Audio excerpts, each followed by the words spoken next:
তারাপীঠ লক্ষ লক্ষ মানুষের বিশ্বাস ও ভালোবাসার অপর নাম হলো তারাপীঠ।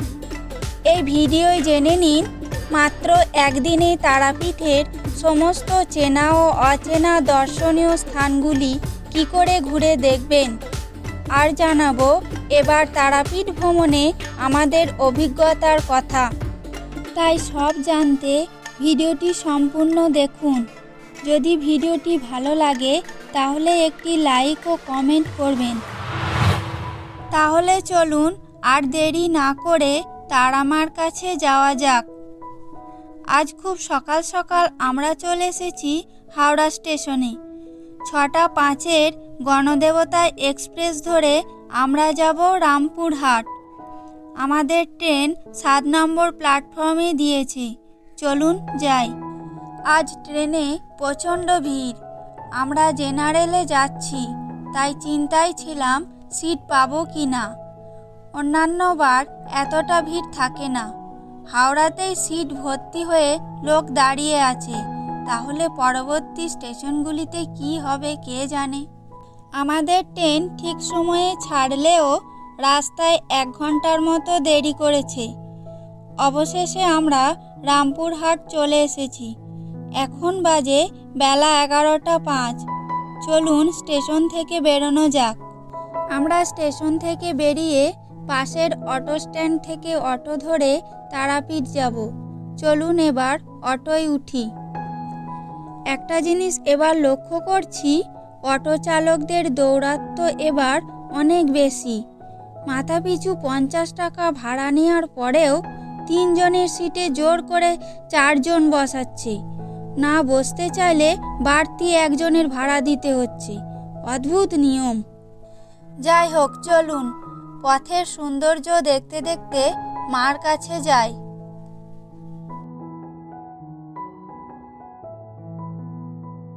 শেষমেশ তারাপীঠ পৌঁছালাম। এবার যে হোটেল বুক করার পালা। আমরা ঠিক করেছি এই হোটেলে থাকব, কারণ এটি মন্দিরের বেশ কাছে। মন্দির যেতে আসতে সুবিধে হবে। তবে আপনাদের একটা কথা বলি, তারামা সরণির দুপাশে অনেক হোটেল আছে, যারা প্রায় অর্ধেক ভাড়ায় ভালো ঘর দেয়। অযথা মন্দিরের কাছে থেকে দ্বিগুণ টাকা দেওয়ার কোনো মানে হয় না। এবারে আমরা ভুল সিদ্ধান্ত নিয়ে ফেলেছি। যাই হোক, স্নান করে সকলে মিলে প্রথমে মায়ের কাছে যাব। একটু অপেক্ষা করুন। চলুন এবার মায়ের মন্দিরে যাই। মন্দির যাওয়ার রাস্তায় এইরকম অনেকেই প্যারার ডালা নিয়ে বসেছেন। দেখুন, মন্দিরের প্রবেশদ্বারে এনারা মায়ের উদ্দেশ্যে ঢাক বাজাচ্ছেন, যেন সকলকে আহ্বান করছেন মায়ের মন্দিরে। এখন আমরা মায়ের নাট মন্দিরে দাঁড়িয়ে এখান থেকে মাকে দর্শন করব। কিছুক্ষণ আগে মাকে দুপুরের ভোগ নিবেদন করা হয়েছে। দেখুন, আজ নাট মন্দিরে অনেকগুলো অন্নপ্রাশনের অনুষ্ঠান চলছে। এখন আমরা কোথায় দাঁড়িয়ে আছি জানেন? বলছি, আজ প্রথমবার মায়ের মন্দিরের দোতলায় ভোগ প্রসাদ খাবো। সবই তারা মায়ের ইচ্ছা। চলুন ভোগ প্রসাদ খেতে যাই। মায়ের প্রসাদ পাওয়া ভাগ্যের ব্যাপার। মায়ের প্রসাদ পেয়ে মনটা আজ বড়ই খুশি। ভাবছি এখন আর হোটেলে যাব না, বরং একটা টোটো রিজার্ভ করে তারাপীঠের অজানা জায়গাগুলো দেখতে যাব। কি যাবেন তো? তারামা সরণি থেকে একটি টোটো রিজার্ভ করেছি ঘন্টা 2-এর জন্য। যাব বীরচন্দ্রপুর একচক্রা ধাম। শুনেছি ওখানে একই জায়গায় অনেকগুলো দর্শনীয় স্থান আছে। চলুন যাই। দেখুন, রাস্তার ধারে কি সুন্দর সর্ষে ফুল হয়েছে। তারাপীঠ থেকে বীরচন্দ্রপুরের দূরত্ব 10 কিলোমিটার। বীরচন্দ্রপুর এসে গেছি। আমরা প্রথমে দেখব জগন্নাথ মন্দির। এই মন্দিরের ভিতরে ছবি তোলা নিষেধ, তবু আপনাদের জন্য ওনাদের অনুমতি নিয়ে দু একটা মন্দিরের ছবি তুলেছি। দেখুন মন্দিরটা কি সুন্দর না? তারাপীঠ এলে অবশ্যই ঘুরে যাবেন কিন্তু। চলুন আমাদের পরের গন্তব্য বাঁকারায় মন্দির যাওয়া যাক। এখানেও দেখছি একই নিয়ম, মন্দিরের ভিতরে ছবি তোলা যাবে না। মন্দিরকে আরও সুন্দর করার কাজ চলছে।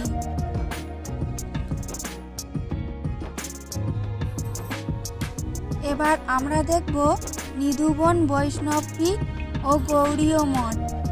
এখানে দেখছি সব জায়গায় একই নিয়ম, মন্দিরের ভিতরে ছবি তোলা নিষেধ, তাই বাইরে থেকে যতটা দেখানো যায় দেখাচ্ছি। আমরা যার টোটোয় এসেছি ওনার নাম তন্ময়দা, খুবই ভালো মানুষ। আমাদের সবকটি জায়গায় শুধু নিয়ে যাচ্ছেন তাই নয়, সেখানকার সম্পর্কে গাইডের মতো বুঝিয়ে দিচ্ছেন। ওনার ফোন নাম্বার দিয়ে দিলাম, চাইলে যোগাযোগ করে নিতে পারেন। এবার দেখব নিতাই বাড়ি। ভিতরটা খুবই সুন্দর, কিন্তু আফসোসের কথা আপনাদের দেখাতে পারছি না। চলুন যাই। এবার দেখে নিই বীরচন্দ্রপুর ইস্কন মন্দির। এই মন্দিরটিও খুবই সুন্দর। এই ট্যুরটা করলে আপনারা একসঙ্গে অনেক কিছু দেখে নিতে পারবেন।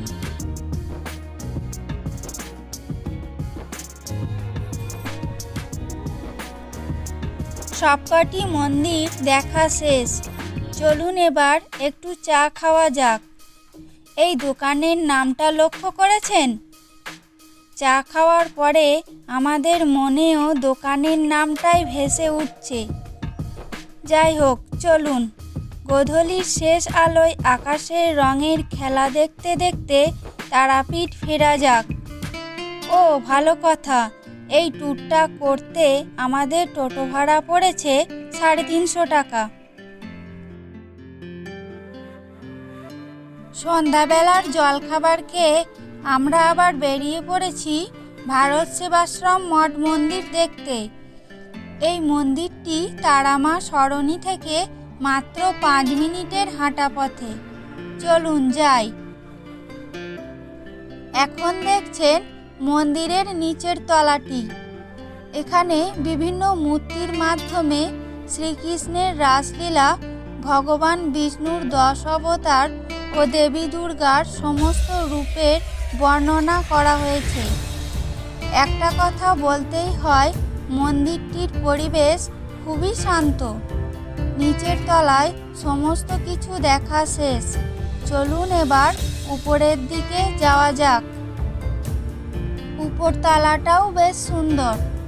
এই তলায় একদিকে আছেন মা কালী ও অন্যদিকে রাধাকৃষ্ণ। মন্দিরটা এতটাই শান্ত, এখান থেকে যেতে ইচ্ছাই করছে না, কিন্তু বাকিরা তাড়া দিচ্ছে, বলছে মা মুন্ডমালী মায়ের মন্দিরে যাবে। চলুন যাই।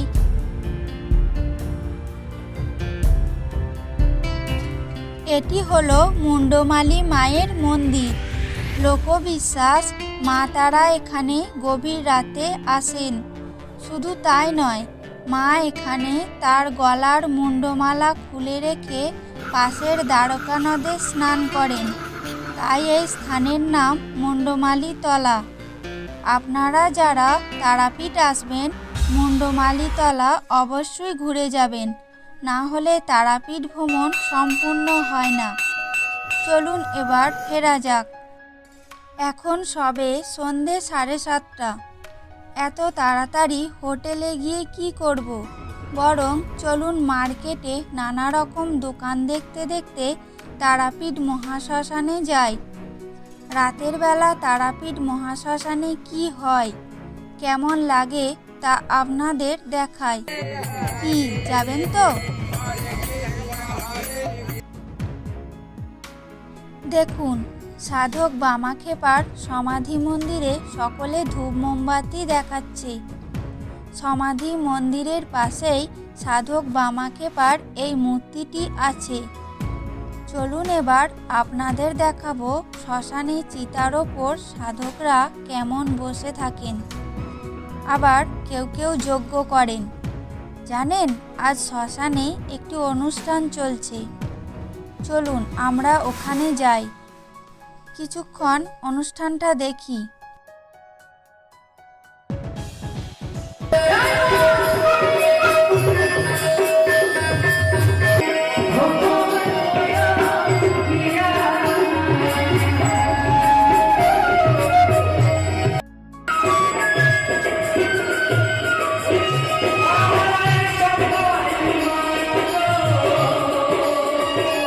অনুষ্ঠানটি এতই সুন্দর হচ্ছে, ঘড়ির দিকে দেখাই হয়নি। না, এবার যেতে হবে। তার আমার একবার দর্শন করে হোটেলে ফিরতে হবে। আজ অনেক ঘোরাঘুরি হয়েছে, এবার রাতের খাবার খেয়ে বিশ্রাম নিতে হবে। চলুন। আজ তারাপীঠে আমাদের দ্বিতীয় দিন। সকাল সকাল স্নান করে মার কাছে পুজো দিতে চলে এসেছি। আগে পুজো দিয়ে নিই, তারপর বলছি। চলুন, পুজো দেওয়া হয়ে গেছে, এবার চা খাই, তারপর জলখাবার খেয়ে হোটেল ছেড়ে দেব। এখান থেকে আমরা যাব আমাদের গ্রামের বাড়ি, তাই হাওড়া না গিয়ে আমরা গুসকারায় নামব, সেখান থেকে গ্রামের বাড়ি। আমাদের তারাপীঠ ভ্রমণ আপনাদের কেমন লাগলো বন্ধুরা, অবশ্যই জানাবেন। আর এইরকম আরও ভিডিও দেখতে চ্যানেলটি সাবস্ক্রাইব করতে ভুলবেন না। তাহলে আজ আসি, দেখা হবে অন্য কোনো দিন অন্য কোনো জায়গায়। ততক্ষণের জন্য বিদায় বন্ধুরা।